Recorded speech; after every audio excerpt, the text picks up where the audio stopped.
कौन कहता है आसमान में छेद नहीं हो सकता, एक पत्थर तो दिल से उछालो यारो। इसी कहावत को सच किया था नेपोलियन बोनापार्ट ने, जब उसने बहुत थोड़े से समय में ही लगभग पूरे यूरोप में अपना दबदबा कायम कर लिया था। फ्रांस में सालों तक राज करने वाला बोनापार्ट सिर्फ एक बैटलफील्ड जीनियस ही नहीं, बल्कि वो एक पेंटर, राइटर और जनता का प्यारा शासक भी था। इन्होंने ये साबित कर दिया था कि जंग सिर्फ कद काठी से ही नहीं बल्कि अक्ल से भी जीती जाती है। फ्रांस जैसे छोटे से देश को नेपोलियन ने सिर्फ अपनी बेहतरीन रणनीति से उस वक्त का सबसे बड़ा और ताकतवर एम्पायर बना दिया था। जिस ब्रिटिश एम्पायर ने हम पर 200 सालों तक राज किया, उन्हीं ब्रिटिशर्स पर नेपोलियन अकेले ही भारी पड़े थे। एक तरफ बोनापार्ट हर जंग जीत रहे थे और फ्रांस को समृद्ध बना रहे थे, वहीं दूसरी तरफ उनकी पर्सनल लाइफ उन्हें खोखला कर रही थी।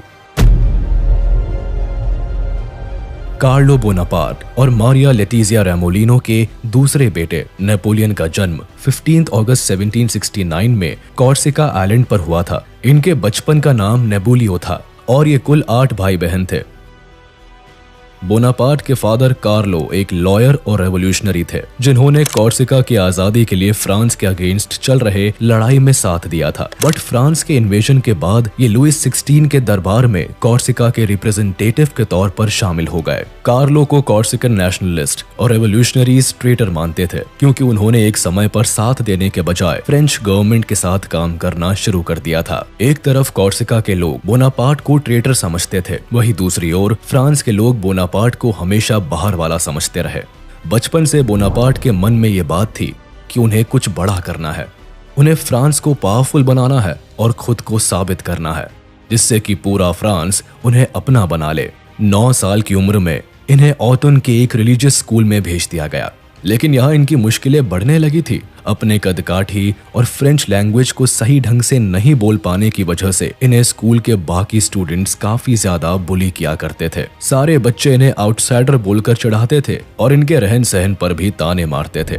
नेपोलियन इन बातों से काफी दुखी रहता था और हमेशा फ्रेंच सोसाइटी में मैच करने के लिए एफर्ट्स डालता रहता था। फिर भी नेपोलियन ने किसी तरह अपना स्कूल पूरा किया और इसके बाद मिलिट्री ज्वाइन करने के बारे में सोचा, जिसके बाद 1785 में नेपोलियन ब्रियन के मिलिट्री कॉलेज में गए, जहां इन्होंने मिलिट्री ट्रेनिंग ली और फिर पेरिस के मिलिट्री एकेडमी में पढ़ाई की, जहां इन्हें आर्टिलरीज को ऑपरेट करने की ट्रेनिंग दी गई। पर इस बीच इनके फादर की डेथ हो गई। अब एक तरफ फैमिली को सपोर्ट करना था और दूसरी तरफ अपने सपनों को पूरा करने की जिद थी। पर यहाँ फैमिली की रिस्पॉन्सिबिलिटी जीत गई और काफी कम उम्र में उन्होंने फ्रेंच आर्मी में as a second lieutenant join कर लिया। कुछ समय बाद ही फ्रेंच रेवोल्यूशन शुरू हो गया। ऐसे में नेपोलियन ने फ्रेंच रेवोल्यूशन को सपोर्ट किया और जल्दी ही फ्रांस की नई गवर्नमेंट के अंडर फ्रेंच आर्मी को ज्वाइन कर लिया। जैसे ही फ्रांस में मोनार्की खत्म हुई, वैसे ही बाकी के यूरोपियन कंट्रीज फ्रांस पर हमला करने लगी। इसके साथ ही फ्रांस में भी छोटे छोटे ग्रुप्स भी अशांति फैलाने लगे। ऐसे में नेपोलियन ने सिविल अनरेस्ट को सप्रेस किया और फ्रांस में शांति कायम की। इसी दौरान 1794 में नेपोलियन बोनापार्टे को फ्रांस की गवर्नमेंट ने वॉर ऑफ टोलोन में भेज दिया, जहां की जनता फ्रेंच सरकार के बजाय ब्रिटिश गवर्नमेंट चाहती थी। इस वक्त नेपोलियन अपनी आर्टिलरी के कैप्टन थे और इस रिवोल्ट को उन्होंने अपने लिए एक मौके के तौर पर देखा। इस लड़ाई को नेपोलियन ने बड़ी ही बहादुरी और अक्लमंदी के साथ जीत लिया। इस जीत के बाद पूरे फ्रांस में बोनापार्टे का ही बोलबाला था। ठीक 1 साल बाद 1795 में नेपोलियन को पर्शिया भेज दिया गया और पर्शिया की सिविल वॉर में इन्होंने हीरोइक काम किया और इसके बाद यूरोप के दूसरे देशों में भी नेपोलियन का बोलबाला हो गया। 1792 से लेकर 1797 तक फ्रांस, ऑस्ट्रिया और इटली के साथ the war of the first coalition में उलझा था। इस वॉर में नेपोलियन को भी लीड करने का मौका मिला, लेकिन एक प्रॉब्लम थी, वो ये कि नेपोलियन को जो आर्मी ट्रूप्स मिले थे वो कमजोर और डिमोटिवेटेड थे। ऐसे में उनके साथ युद्ध लड़ना मौत को बुलावा देना था। लेकिन नेपोलियन ये मौका नहीं छोड़ना चाहता था। उसने अपने ट्रूप्स को इकट्ठा किया और उनके साथ घंटों बातें की। वो अपने ट्रूप्स के साथ ही खाता, पीता और उनके साथ सोता और उठता। वो कई बार बहुत ही जोश भरा भाषण देता और अपने ट्रूप्स को एनकरेज करता। नेपोलियन के ऐसे सपोर्टिंग नेचर की वजह से उसकी पूरी सेना नेपोलियन के लिए लॉयल हो गई। वो नेपोलियन के लिए जान देने को भी तैयार थी। ऐसे में नेपोलियन और उसकी आर्मी ने गजब का युद्ध किया और इटली को खदेड़ दिया। इस युद्ध को जीतकर जब नेपोलियन वापस आया तो उसका फ्रांस में भव्य स्वागत हुआ। वो अब फ्रांस का हीरो बन चुका था। पूरी जनता अब नेपोलियन के हाथों में अपने आप को सुरक्षित महसूस कर रही थी। इस वॉर के बाद ही नेपोलियन अपने मेंटर और de facto government of France Paul Barras के यहाँ एक पार्टी में एक लड़की से मिलता है जिसका नाम जोसेफीन था। इन दिनों पॉल जोसेफीन को डेट कर रहा था, लेकिन नेपोलियन जोसेफीन को देखते ही अपना दिल हार बैठा। कुछ वक्त बाद उसने जोसेफीन को प्रपोज कर दिया। इस वक्त नेपोलियन की उम्र 26 साल थी और जोसेफीन की उम्र 32 साल थी, लेकिन फिर भी नेपोलियन ने सारी बातों को किनारे करते हुए 1796 में अपनी शादी रचा ली। अब जोसेफीन फ्रांस के उभरते हीरो की वाइफ थी। अभी भी फ्रांस फर्स्ट कोalition की वॉर में इन्वॉल्व था, जिसमें नेपोलियन इटली को जीत लेता है और वहां की जनता के बीच जाकर उन्हें यह भरोसा दिलाता है कि वो उनको क्रूएल मोनार्की से छुटकारा दिलाएगा। इस बात पर नेपोलियन और इसकी आर्मी का इटली में खूब स्वागत होता है। इस जीत के बाद नेपोलियन को फ्रेंच आर्मी का कमांड सौंप दिया जाता है और अब नेपोलियन फ्रेंच आर्मी को लीड करने लगता है। किसी ने नहीं सोचा था कि फ्रेंच आर्मी का एक साधारण सा सोल्जर फ्रेंच आर्मी का हेड बन जाएगा, लेकिन ये तो बस शुरुआत थी। नेपोलियन के सपने तो इससे कहीं ज्यादा बड़े थे। उसे पूरा यूरोप जीतना था और फ्रांस को यूरोप का सबसे बड़ा और ताकतवर एम्पायर बनाना था। एक तरफ नेपोलियन लगातार जीत पर जीत हासिल कर रहा था, वहीं दूसरी तरफ उसके सपने बड़े होते जा रहे थे। उसे अब फ्रांस की गवर्नमेंट को कंट्रोल करना था। इसमें कोई दो राय नहीं कि अब नेपोलियन एक डिक्टेटर की तरह एक्ट करने लगा था, जिसका सबसे बड़ा एग्जाम्पल था इटली विक्ट्री। इटली जीतने के बाद नेपोलियन और इसकी आर्मी ने उसे लूट लिया था। अब नेपोलियन की नजर ब्रिटेन पर थी, जिसके लिए वो इजिप्ट में ब्रिटेन नेवल फोर्स पर अटैक करके वहां से ट्रेडिंग सिस्टम को इन्वेड करना चाहता था। लेकिन इसे ये बात अच्छे से मालूम थी कि ब्रिटेन के नेवल फोर्स को हराना इतना आसान नहीं था। अगर नेपोलियन इजिप्ट में मौजूद नेवल फोर्सेस को हराने में कामयाब हो जाता तो वो अपने अगले प्लान के मुताबिक भारत में मैसूर के राजा टीपू सुल्तान से हाथ मिलाता, जो उस वक्त पर अंग्रेजों के सबसे बड़े दुश्मन में से एक थे। लेकिन ऐसा नहीं हो सका। इसके बाद 1798 में नेपोलियन ने इजिप्ट में आकर कई जंग लड़ी, जिसमें बैटल ऑफ पिरामिड भी शामिल थी। इन सारी लड़ाइयों को जीतने के बाद नेपोलियन को इस बात का पूरा यकीन हो गया था कि अब इजिप्ट में मौजूद ब्रिटिश नेवल को हराने से कोई नहीं रोक सकता। 1799 में अबू कीर के इन्वेजन के दौरान नेपोलियन ने जीत तो हासिल कर ली थी, पर उसकी काफी बड़ी कीमत उन्हें चुकानी पड़ी, क्योंकि कई फ्रेंच सोल्जर्स प्लेग की वजह से अपनी जान से हाथ धो बैठे, जिस वजह से ये बैटल ऑफ नाइल हार गए। ये एक बड़ी वजह बनी जिससे नेपोलियन ना ही इजिप्ट पर कब्जा कर पाया और ना ही ब्रिटिशर्स के नेवल फोर्स को खदेड़ पाया, जिसके कारण उसे खाली हाथ पेरिस लौटना पड़ा। लेकिन फिर भी फ्रांस की जनता ने नेपोलियन को अपना हीरो ही माना। नेपोलियन कई बार अपनी पेंटिंग्स बनवाता और खुद को फ्रांस का सबसे वर्दी एडमिनिस्ट्रेटर के तौर पर स्टैब्लिश करने की कोशिश करता रहता। फ्रेंच रेवोल्यूशन होने के बाद टेम्पररी गवर्नमेंट, जिसे डायरेक्टरी कहा जाता था, वो फ्रांस को चला रही थी। लेकिन इसमें कोई दो राय नहीं कि डायरेक्टरी की कमजोर पॉलिसीज फ्रांस में इकोनॉमिक और पॉलिटिकल स्टेबिलिटी नहीं स्टैब्लिश कर पा रही थी। उन दिनों नेपोलियन लगातार यूरोप के देशों को जीत रहा था और उसकी इमेज फ्रांस के लोगों में काफी अच्छी बनती जा रही थी। नेपोलियन को भी इस बात का एहसास था कि डायरेक्टरी कमजोर लोगों के हाथ में है और फ्रांस को आगे बढ़ने के लिए एक स्टेबल गवर्नमेंट की जरूरत है। उसने इस पॉलिटिकल वैक्यूम को एक अपॉर्चुनिटी के तौर पर देखा और फ्रांस के लोगों के सामने एक संविधान प्रस्तुत किया। दरअसल फ्रांस में रेवोल्यूशन तो हो गया था, लेकिन लोगों को अब ये पता नहीं था कि देश कैसे चलाया जाएगा। जब नेपोलियन ने लीड लिया और संविधान पेश किया तो फ्रांस के लैंडलॉर्ड्स और एलीट क्लास के लोग तुरंत ही नेपोलियन के फेवर में आ गए।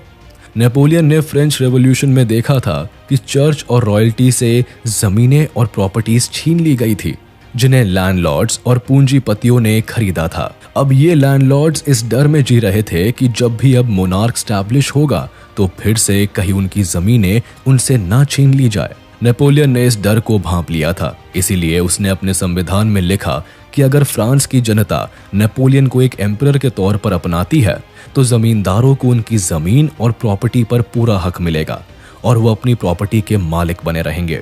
ऐसा सुनते ही फ्रांस के सारे एलीट नेपोलियन की तरफ हो गए।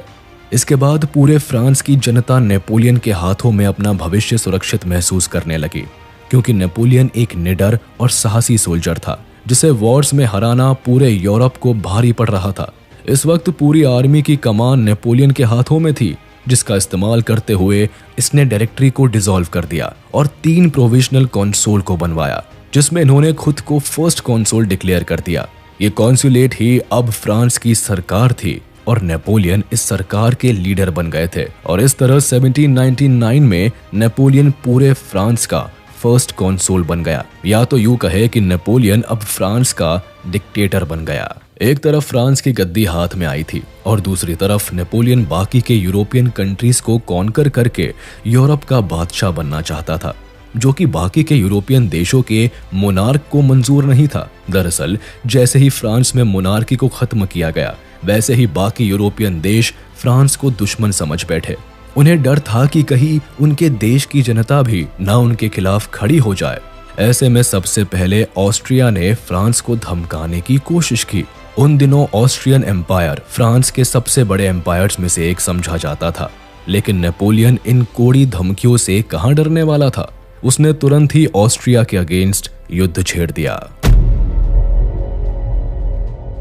नेपोलियन के सत्ता में आते ही सभी देश फ्रांस को हराने में लगे रहे, मगर नेपोलियन की स्ट्रैटेजीज के सामने किसी का भी टिकना नामुमकिन साबित हुआ। इनकी लड़ाई दोबारा से ऑस्ट्रिया से 1805 में हुई।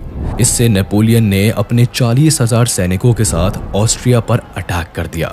इस युद्ध से ऑस्ट्रिया को काफी नुकसान पहुंचा और उसे हार का सामना करना पड़ा, लेकिन ऑस्ट्रिया फिर भी फ्रांस के खिलाफ साजिशों के जाल बुनने से बाज नहीं आया। ये देश बार बार दूसरे देशों के साथ अलायंस बनाकर फ्रांस पर अटैक करने की कोशिश में लगा रहा।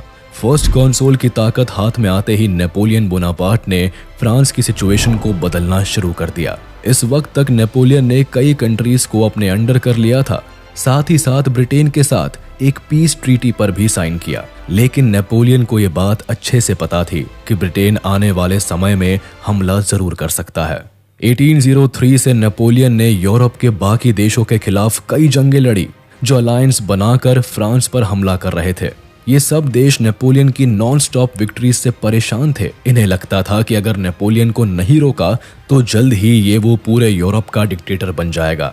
लेकिन नेपोलियन को किसी बात का डर नहीं था। वो लगातार यूरोपियन अलायंस देशों को मुंह तोड़ जवाब देता रहा। नेपोलियन के सामने सबसे बड़ी मुसीबत थी ब्रिटेन, ऑस्ट्रिया और रशिया का गठबंधन, जिसका जवाब युद्ध में देना इसके लिए भारी पड़ रहा था। इसी दौरान 1805 में बैटल ऑफ ट्राफलगार हुई। नेपोलियन हमेशा से ही ब्रिटिश को हराना चाहता था, इसीलिए फ्रेंच और स्पेनिश आर्मी ने मिलकर ब्रिटिश नेवल आर्मी पर अटैक करने का प्लान बनाया। ब्रिटिश नेवल फोर्सेस उन दिनों विश्व की सबसे मजबूत और स्ट्रेटेजिक सेना मानी जाती थी, जिसे हराना किसी के बस में नहीं था। लेकिन नेपोलियन ने उन्हें अटलांटिक ओशन में स्पेन के पास केप ट्राफलगार में घेर लिया और यहाँ ब्रिटिश नेवल फोर्सेस और फ्रेंच कोalition फोर्सेस के बीच घमासान युद्ध हुआ। लेकिन इसमें ब्रिटिश आर्मी की जीत हो जाती है। इस युद्ध को वॉर ऑफ द थर्ड कोalition नाम दिया गया, जिसमें नेपोलियन को एक बार फिर से ब्रिटिश से नाकामयाबी मिली। Napoleon war of the third कोalition युद्ध में उलझा हुआ था और इसी बात का फायदा उठाते हुए 1805 में रशियन और ऑस्ट्रियन एम्पायर ने भी फ्रांस पर एक साथ हमला बोल दिया था। उनको लगा था कि नेपोलियन इस युद्ध में हार जाएगा, लेकिन ऐसा नहीं हुआ। नेपोलियन ने सीधा जर्मनी का रुख किया और वहां से अपनी आर्मी को डिवाइड करते हुए ऑस्ट्रियन और रशियन आर्मीज का मुकाबला किया। इसी वक्त वर्ल्ड फेमस बैटल ऑफ ऑस्टरलिट्ज हुई, जिसमें नेपोलियन ने रशिया और ऑस्ट्रिया दोनों को एक साथ हरा दिया। इसके बाद ऑस्ट्रिया ने तुरंत ही फ्रांस के साथ ट्रीटी ऑफ प्रेसबर्ग साइन करके शांति समझौता कर लिया और वियना को नेपोलियन को सौंप दिया।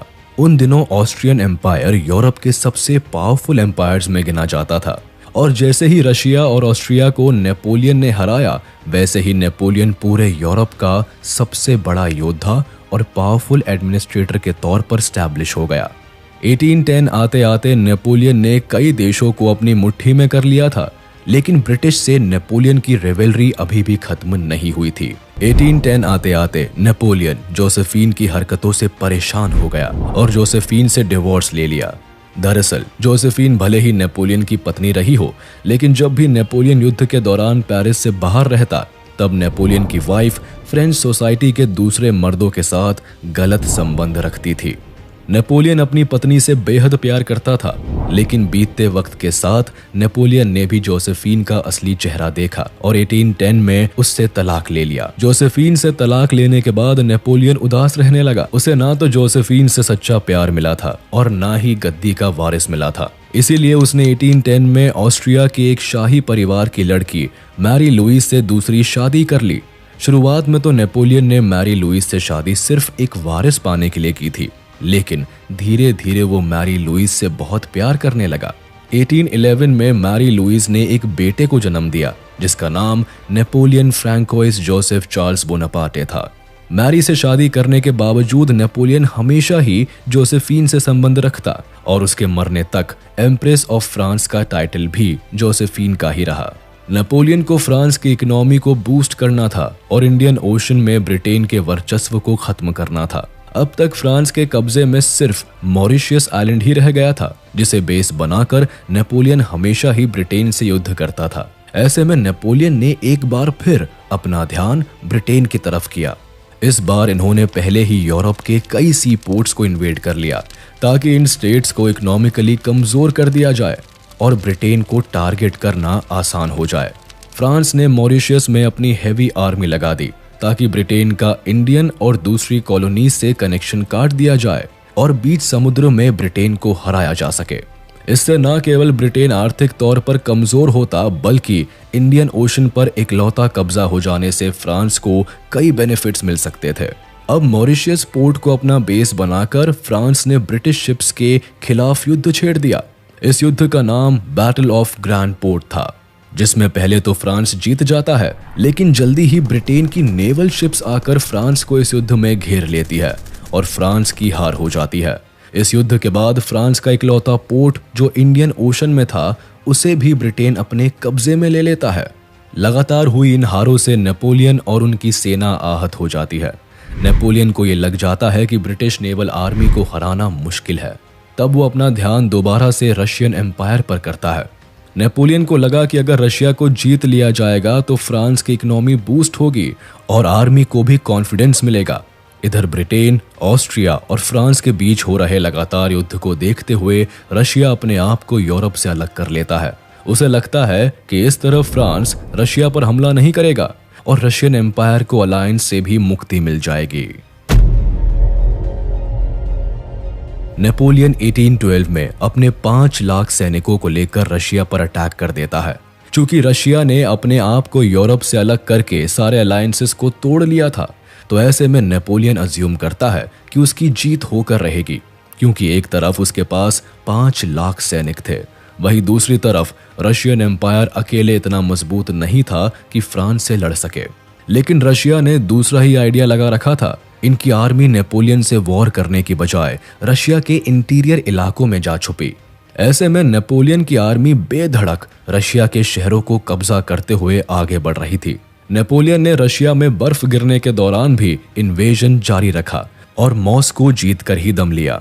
लेकिन मॉस्को जीतना नेपोलियन की आर्मी पर भारी पड़ गया। जैसे ही नेपोलियन आर्मी मॉस्को पर जीत हासिल करके निकली, वैसे ही रशियन आर्मी ने रिटेलिएट कर दिया। नेपोलियन के आधे से ज्यादा सैनिक भारी बर्फ और सर्दी के मारे मर चुके थे और जो बचे थे वो बेहद कमजोर, थके हुए और जीत के गुमान में चल रहे थे। ऐसे में नेपोलियन की आर्मी जब वापस लौटने लगी तो रशियन आर्मी इन पर भारी पड़ी। वहां की भयानक ठंड में फ्रेंच आर्मी का सरवाइव करना बेहद मुश्किल हो गया और 5 लाख में से सिर्फ 1 लाख सोल्जर्स ही वापस लौटकर फ्रांस आ पाए। इस लड़ाई के बाद ना तो केवल नेपोलियन की हार हुई, बल्कि उसके असली एसेट्स जो उसके सैनिक थे वो भी मारे गए। दूसरी तरफ रशियन आर्मी ने जब फ्रांस को हरा दिया, तब अचानक रातों रात वो पूरे यूरोप में फेमस हो गए। क्योंकि ब्रिटिश नेवल आर्मी के सिवा नेपोलियन दूसरे किसी भी देश से नहीं हारा था। ऐसे में रशियन आर्मी एक मजबूत सेना बनकर उभरी।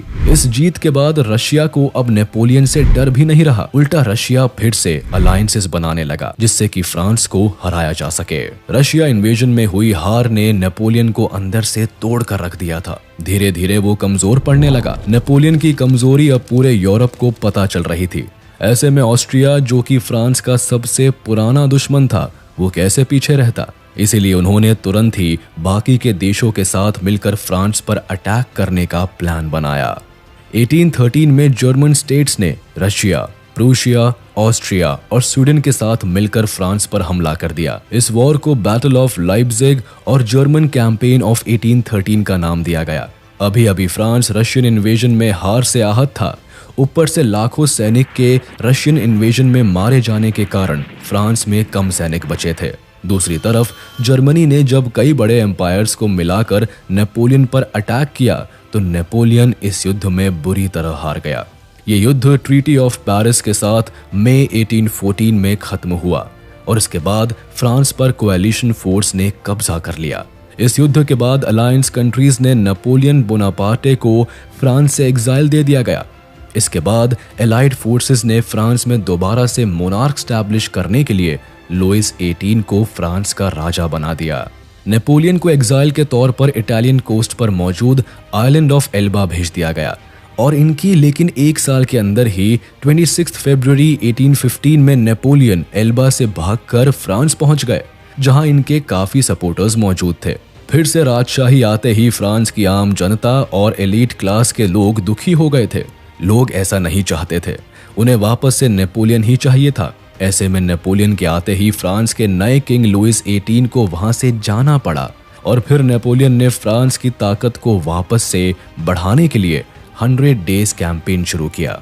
नेपोलियन के वापस आते ही यूरोप के बाकी देशों की हालत खराब होती चली गई। ऐसे में ब्रिटेन, रशिया, ऑस्ट्रिया और प्रूशिया ने एक कोएलिशन फोर्स बनाई। इधर नेपोलियन ने भी अपनी आर्मी बनानी शुरू कर दी, जिसका मकसद एलाइड फोर्सेस को खत्म करके पूरे यूरोप पर अपना कब्जा जमाना था। लेकिन नेपोलियन के लिए एक बार फिर से सब कुछ पा लेना इतना आसान नहीं था। नेपोलियन ने 1815 के जून में बेल्जियम पर हमला किया, जहां ब्रिटिश और प्रूशियन ट्रूप्स को नेपोलियन ने हरा दिया। इस जीत के बाद नेपोलियन ने आगे बढ़ते हुए प्रूशियंस को बैटल ऑफ लिग्नी में भी हराया। यहां नेपोलियन को भरोसा हो गया कि वो वापस पूरे यूरोप को जीत सकता है। लेकिन उसके इन सभी ख्वाबों पर तब पानी फिर गया जब 18 जून को बैटल ऑफ वाटरलू में फ्रांस को हार का मुंह देखना पड़ा। ये हार नेपोलियन को बर्दाश्त नहीं हुई। ये इनकी जिंदगी की आखिरी वॉर साबित हुई, जिसके बाद सजा के तौर पर नेपोलियन को अटलांटिक ओशन में मौजूद सेंट हेलेना आइलैंड पर भेज दिया गया, जहां 5 मई 1821 को उन्होंने हमेशा के लिए दुनिया को अलविदा कह दिया। नेपोलियन बोनापार्टे दुनिया से तो चला गया, लेकिन फ्रांस की जनता के दिल से ये योद्धा कभी नहीं गया। उनके लिए नेपोलियन हमेशा के लिए एक लेजेंड बन गया, जो पूरी दुनिया को जीतने की ताकत रखता था। नेपोलियन बोनापार्टे की जिंदगी आज भी कई लोगों के लिए किसी इंस्पिरेशन से कम नहीं है, और यही एक बहुत बड़ी वजह है नेपोलियन का नाम दुनिया के सबसे महान एम्परर्स में गिना जाता है।